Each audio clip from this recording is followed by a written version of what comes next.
the long night for the Dragon Ball fandom, in my opinion, is between Dragon Ball GT and Dragon Ball Super.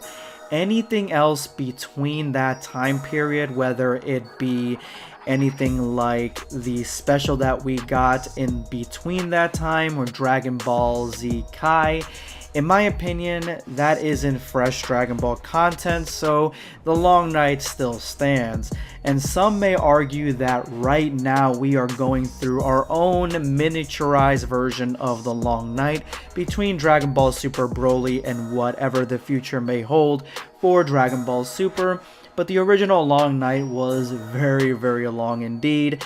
The Dragon Ball fandom was a chaotic mess, looking back at Dragon Ball Z with rose-tinted glasses, while also trying to improve Dragon Ball GT, at the same time demonizing it. But the Dragon Ball fan art scene and the Dragon Ball fan manga scene really exploded in this time. And in this explosion, one being came into existence, and this being is Super Saiyan 100. Now, Super Saiyan 100 is of unknown origin. As far as I can tell, no one has really been able to crack who designed this monstrosity, who created this design, and why they created it. It seems like it is at the height of people trying to understand and figure out what comes next after Super Saiyan 4, because we really don't know. Dragon Ball AF tries to answer that with Super Saiyan 5, and the list goes on between 5 through 10. We actually do have a Super Saiyan 10, which is also fan fiction, but Dragon Ball obviously was never going in that direction with the advent of Super Saiyan God. So Super Saiyan 100 lives in this void of being forgotten and being remembered by a very small amount of Dragon Ball fans. But recently there has been some indication that more than just a small number of people actually remember this form. A few years back, a tweet went viral where people are reminiscing over their childhood, where they looked back at what they were typing into Google or whatever search engine they had when it came to the next levels of Super Saiyan, and when they typed Super Saiyan 100, this piece of artwork would come out. And these tweets went viral, so much so that the GOAT, Sean Schimmel of Goku fame, the voice of Goku, he actually came out and talked about this form. Dragon Ball, Goku actor weighs in on infamous Super Saiyan 100 theory. The article states, and yes, I mean 100 back in the day, fans of Dragon Ball were curious about what would come after Super Saiyan 2 and Super Saiyan 3. It should come as no surprise that fan art exploded during the heyday of Dragon Ball Z, and one artist brought Super Saiyan 100 to life. But it seems Sean Schimmel takes issue with the form since he has no idea how he would act it. Responding to the original tweet, Sean Schimmel states, "I'm trying to figure out what I do with my voice for a Super Saiyan 100 form. I think I sent my vocal cords starting to bleed preemptively."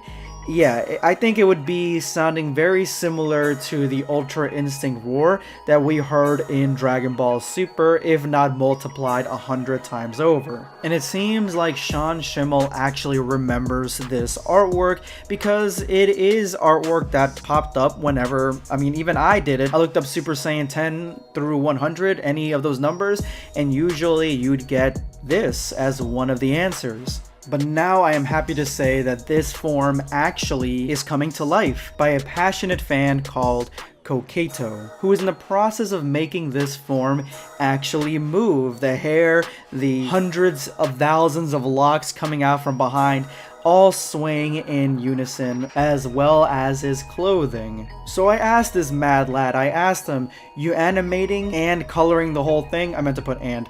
"What's this form called?" Because I wanted to make sure that I didn't put words into Koketo's mouth.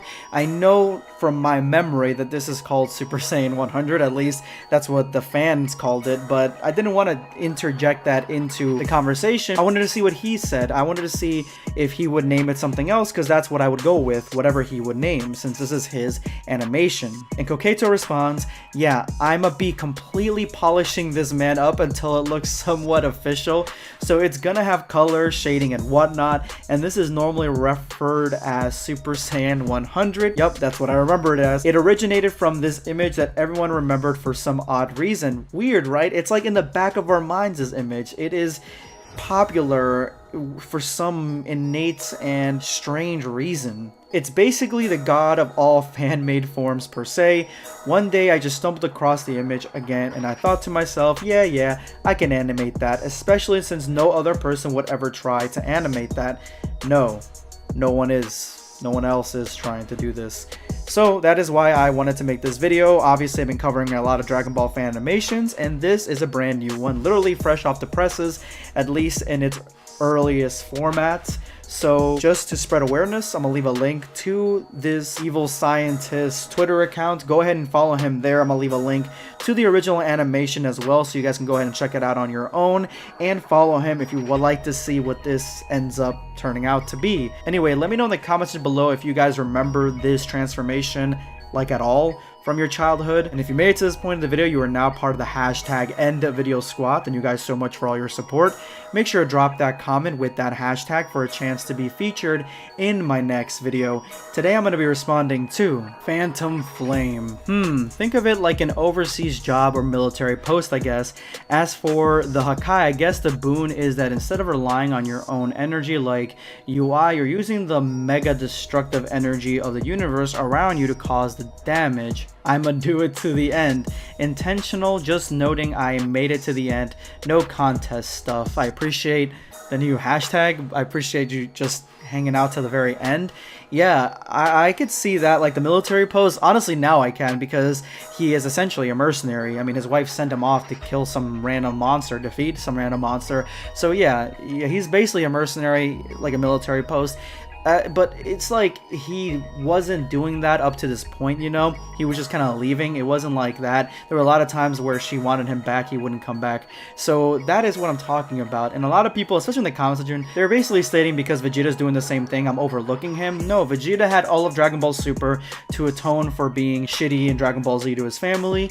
And in my opinion, he actually did.